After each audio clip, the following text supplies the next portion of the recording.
All right, looks like we are rolling. Hello, everybody. Welcome to the year 2018. I am, of course, Steve Britton. I am here live, loud, and proud on the YouTube. Steve Speaks Freely. Of course, you can find me there as well. That's my personal show page on Facebook. And as well, I may as well tell you while I'm doing it, of course, I'm over on Twitter with at SC Britain. I'm on minds.com at SC Britain as well. And of course, you can find me on the a crowdfunding website called makersupport.com. Now, this is an important one to me because this is a site which is very similar to another crowdfunding site where you can go and become patrons of online creators and support the creations that they're doing and so on and so forth. So I use a site which is more geared to free speech. The other website which I used to use has been known to delete people that they don't like and remove their accounts and such. So I've switched over to makersupport.com, and you can find me there as well at SC Britain. I've made it really easy for you because, well, you can find me in a number of places, mainly, you know, the various websites and so on. So I'm now live, and I'm now loud, and I'm now proud for sure, for real now, because I told everyone where I am. So we'll put my little earpiece back in so I can actually hear myself. Turn that on, and turn that on. I'll get it right one of these days. What can I say? You know, I'm a single-man operation right now. And of course, that reminds me, anything that you do decide to send my way in support of the show, of course, if you like it, that is. If you don't like it, I don't expect anything. I don't expect anything anyway, really, because I expect people would be willing to support stuff that they like and wouldn't support stuff that they don't like. So I expect nothing. I appreciate anything, but I never expect anything. So you can support me over on makersupport.com and or minds.com. So now, 2018, brand new year. Yeah, the show's been delayed by a couple of hours, and of course I'm all mic'd up, got my earpiece in, ready to go, and what happens? The doorbell rings. It's something I've been expecting. I'm really happy to receive it, but they could have picked a different time, don't you think? So, yeah, new year, and in the words of John Lennon, strange days indeed. We've got Trump doing his usual tweeting, causing toss-ups on Twitter. We've got strange things with Third Reich dogs in Scotland. More on that later on in the week. And of course, we've got Canada's own disaster of a prime minister named Justin Trudeau. And, well, that's what I'm going to cover today. And I don't know how much of this I'm going to get through before I just feel sick, but let's see where we go. Now, this is my thoughts regarding his year-end interview with Lisa LaFlamme over on CTV. So, what we'll do is let's pull it up and let's watch this thing, and we'll go through it. There'll be some. I'm going to be stopping and starting to make sure that this gets covered under the fair comment aspect of things. And I've got some other stuff I'll share as well, but that's what I wanted to begin with. Now, I can't stand this guy, so we'll see what we get. He is an absolute moron of a prime minister, and shame on anyone who voted for him. That's all I can really say. So let's see what we got. We'll start with the easy ones. Our recognition of who we are as a country.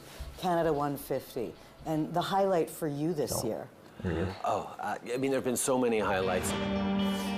There's been so many highlights, and they got to cut them off. How about that? Oh! 2017. The Canada Day celebrations Canadians in Ottawa. I'm very glad I didn't attend. Celebrating Canada 150. All right, we'll stop there because there's something I wanted to share with you here. We will find it. What it is we'll have to skip this. But what it is he lists off all the provinces and territories and he forgets one. What we did or what we were. And guess which one he misses, of course. Millions He misses Alberta. that turn ocean. This is later on in the program. Justin comes back up on the stage and he says, and he does this. Let me just start by saying I'm a little embarrassed. I got excited somewhere over the Rockies. Y-a-t-il des gens de l'Alberta ici? He just asked, is anyone from Alberta here in French? Now, there is a small community of French-speaking Albertans, but by and large, the language of Alberta is English. You'd think that he would know this. Why would he switch to French to ask if anyone from Alberta is in the crowd when chances are they don't speak French? That is probably one of the most idiotic moments in this man's tenure as Prime Minister. He asks in French if anyone from Alberta is here. If he wanted to be coy or whatever, he should have spoken in Ukrainian, because that would be a very large contingent of Alberta's population. We have a huge Ukrainian contingent here who speak and practice Ukrainian way of life. They observe Orthodox Christmas and so on and so forth. But of course, he has to keep his French electors happy, so I guess he speaks in French. Who's from Alberta here? Alberta, I love you. Happy Canada Day. Yeah, a bit late for that, Mr. Forgetful. So, there you go. There's Justin making a fool of himself, of course, as usual. So let's bring this back over to the interview, and let's see what he has to say. Or hear what he has to say. And honored the dead. I'm going to skip ahead a little bit. 50 years. Let's make sure we have. And this is home! Oh yeah, thanks CTV for shilling for him. 48 hours before Canada Day events and a 15-foot teepee goes up on Parliament Hill, what were your immediate mental calculations? Tear the thing down and get them out of there if they don't have a permit. That's what you do. Okay, let's make sure we have a room to see them and engage with them. Let's make sure that they're accommodated in some way we can, because there is a real important element in recognizing that not everyone will celebrate the 150 years of our country the same way. Engage. One. I think this man thinks he's Captain Picard of the Enterprise or something, because he keeps saying engage. We have to acknowledge those mistakes and do what we can to not repeat them in the future and build together. And respect and reconciliation is at the heart of that. I don't know about you, but I think he just said nothing. He said nothing continuously for about a minute. The teepee's gone, and now there's a $5.6 million skating rink. Why? In its place. A lot of the questions really did revolve around the fact that there's the Rideau Canal right next door, and that they felt the cost was a crazy amount of money. He's spending money on things like hockey rinks on Parliament Hill, and he's spending all kinds of money overseas on infrastructure projects. And guess which family has a very large stake in Lafarge? And guess which company is getting a lot of the cement and concrete contracts? I'll leave it at that. You can do the research and get back to me. Do you approve those costs? Oh, there's thousands upon thousands of Canadians who have already enjoyed that skating rink, and once it's done at the end of February, it'll be shipped off to a community that needs it. That's a waste of money as well. Just build it in the community that needs it to begin with. One of the most powerful images of the year was the Vimy Memorial, 100 years. This is where he since waved to the everybody. battle. You were there. Your overriding vision of those few days? Just a sense of the sacrifice this is just that has propaganda been made here. over. The government vowed to forge a new path for peacekeeping in 2017. We talked about up to 600 troops and $500 million invested. It turned out to be more talk Any nothing challenge happened. can be met than action. if we meet it together. A commitment of 200 ground troops for Ever notice that he's always talking about we, us, together? In other words, he doesn't want to be a leader. He isn't a leader.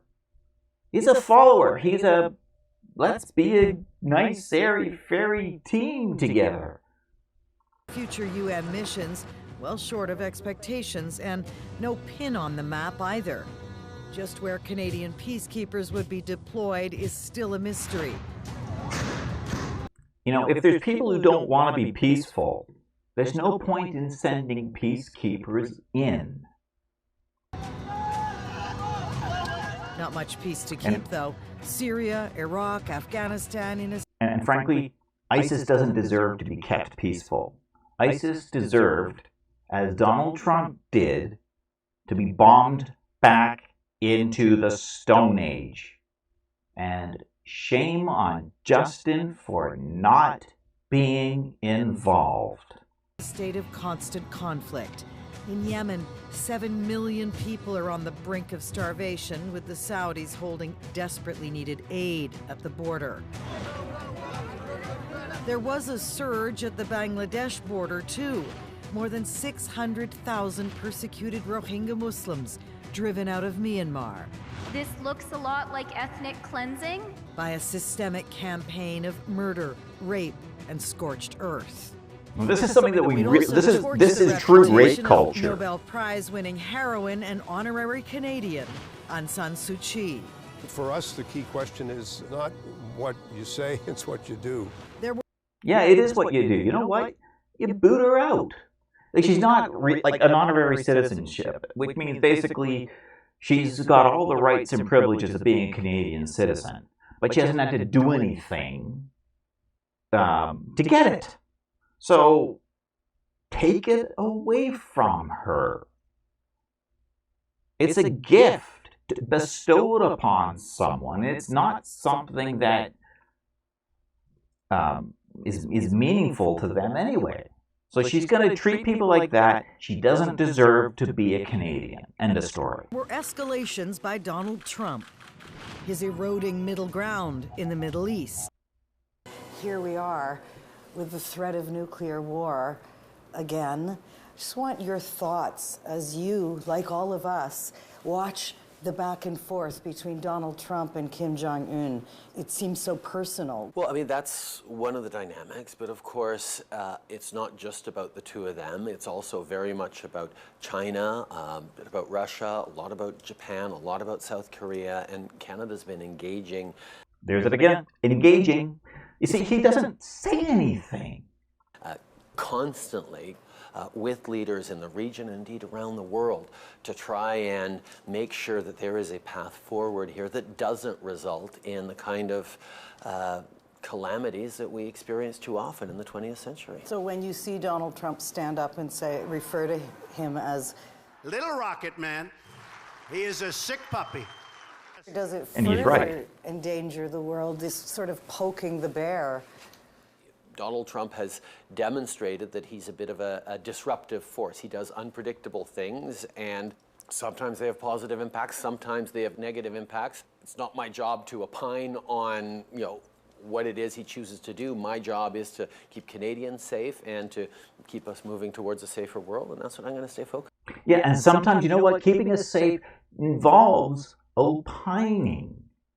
Because maybe, maybe just maybe, if you said to somebody, hey, what you're doing and what you're saying there is actually putting us in danger. And maybe the person would actually listen and take it under advisement. You can't just say, well, I'm going to keep Canadians safe. Yeah, okay, fine. How? What are you going to do? And how are you going to do it? I think that you're seriously, he's saying nothing. He says nothing. Focused on. It seemed very different on the decision this month from the Trump administration to move the embassy to Jerusalem. Did you ever convey your concerns to Concerns? them? We've expressed our positions very clearly to everyone that the two-state solution that needs to be the outcome in the Middle East. In All the time the Palestinians are blowing up Israelis, there can be no two-state solution. Period. With Israel and the Palestinian people needs to be a result of direct negotiations, and unilateral actions are unhelpful, and we are...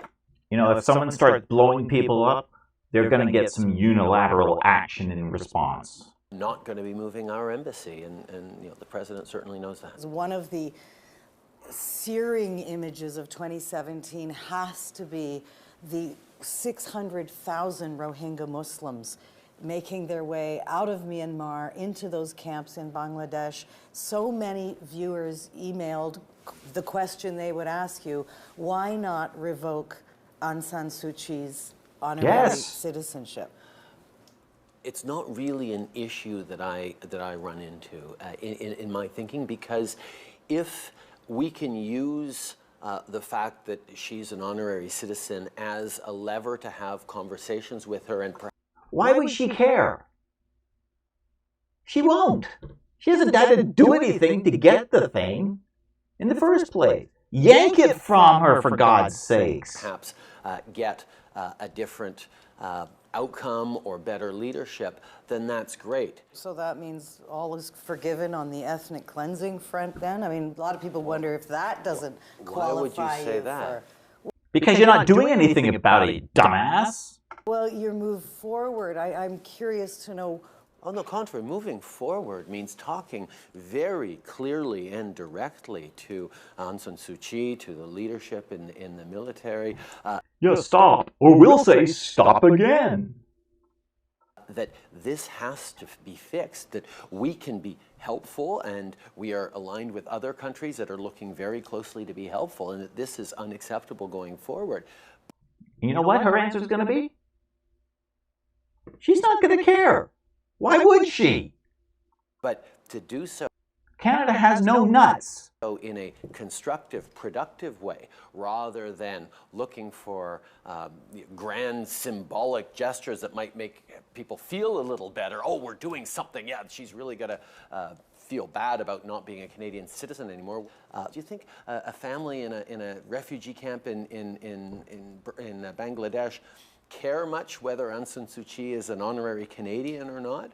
Do you think the family in a refugee camp in Bangladesh even knows if she's a Canadian citizen or not? That isn't the point at all. You're completely missing the point here, Justin.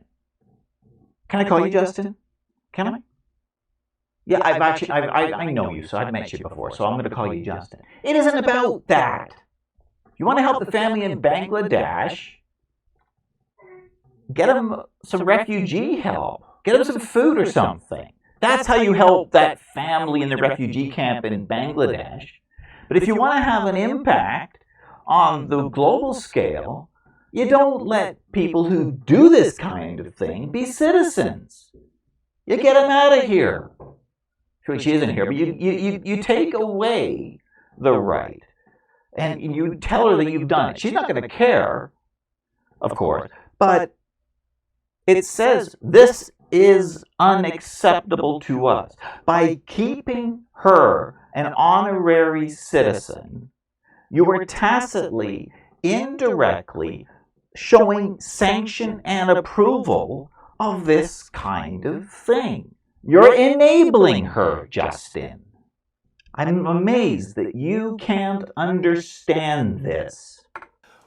If Canada is helpful in getting them to return home or get an education or feel safe, then that's what they care about, and that's what I'm going to stay focused on. We're at number 3. You said nothing terrorism. Again. Yeah, Justin, the terrorist enabler.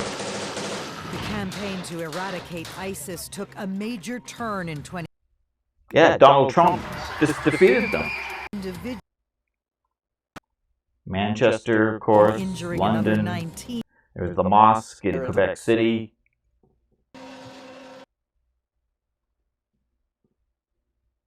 And what does Justin do? He pulls a jets out of Iraq or Syria, wherever. In which acts of hatred, acts of violent intolerance. You're enabling this. Strike fear into the hearts of a community. How many ISIS fighters are in Canada, Justin? How many? At least 60 former ISIS fighters are back in this country, endangering all of us. Why? Come from the right wing, or whether they come from radical returnees. Based on a lot of the questions we received, there is a genuine fear about these returning ISIS fighters. Mm-hmm. Do you really believe they can be rehabilitated? Oh, some of them definitely can't, and that's something that we have to be. None of them can, Justin. There is a law in the books. If you leave Canada to get involved in terrorism and come back, you're subject to arrest. You've committed a crime. You need to enforce that law. Giving these people classes on let's learn how to be good Canadians won't work. Be very, very alert to. And that, people want to know why they aren't immediately put in jail. Because we have rules and laws in this country. Yes, we do. Put them in jail. That's called enforcing the law, Justin. The previous government that was a lot harsher on its rhetoric around terrorism weren't able to do any more. They didn't put any charges against any single one of those returnees. Yeah, just blame the previous government, of course. Dozens upon dozens who returned in their time as well. I think it's now that in Syria and Iraq they've been declared defeated.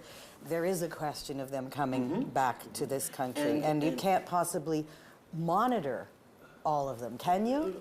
Yes, we have security agencies no, you can't monitor them. Engaged on this file very much. There's engaged again. I think you have to have a drinking game. Every time he says engaged, drink. That actually someone who has engaged and turned away from that hateful ideology can be an extraordinarily powerful voice for preventing radicalization in future generations and younger people within the community. But that's a pretty damn big risk to take. It's one that I'm not willing to risk my kids on. Are you? If you're so sure of the safety, put your kids in public school, Justin. If you're so sure, send your own kids to a school that has a bunch of Syrian refugees, children, or former terrorists, former ISIS fighters. Send your own kids there. I bet you won't. I don't blame you for not, because I wouldn't either. But you're a hypocrite. This is as much as I can stomach. In no way would we ever allow Canadian security, Canadians' safety to be compromised. You just did. You just did, Justin. Simply by letting these guys in without tracking them, without arresting them, without throwing them in jail, you've let them in. You have compromised our security, Justin. Worst Prime Minister ever.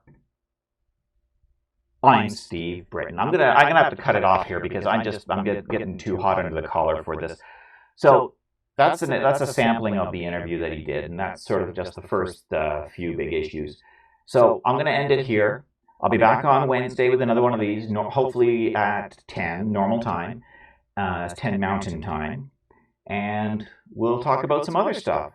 So with that in mind, thanks for watching, everybody. Remember, there's makersupport.com, there's Twitter, there's minds.com. All those are SC Britain, and there's also, of course, Facebook, Steve Speaks Freely. Talk to you Wednesday. Hey, everyone, thanks for watching this, and if you want to see more, make sure that you subscribe to the channel.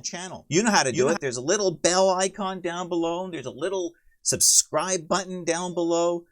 And as well, you can find me in a number of different places on the internet. You can find me on Facebook with Steve Speaks Freely. You can find me on Twitter at SCBritain. And of course, there's two very important places that you can also find me. This is where, if you want to support the show and help me expand the audience and do all the stuff that us creators try to do with their shows, you can find me on minds.com, minds.com, at SCBritain. And you can wire me points, and you can wire me a few bucks if you choose to. You can try wiring me some ducks if you like, but I don't think they're going to get anywhere. And the other place that you could find me, and it's a brand new site, it's called makersupport.com. So you can check me out there as well, also at SCBritain. So remember that, SCBritain, BRITTON, and you can find me in all those different places. And above all else, please do subscribe. And also comment. I like to know what you think, so give me some comments while you're at it. Thanks.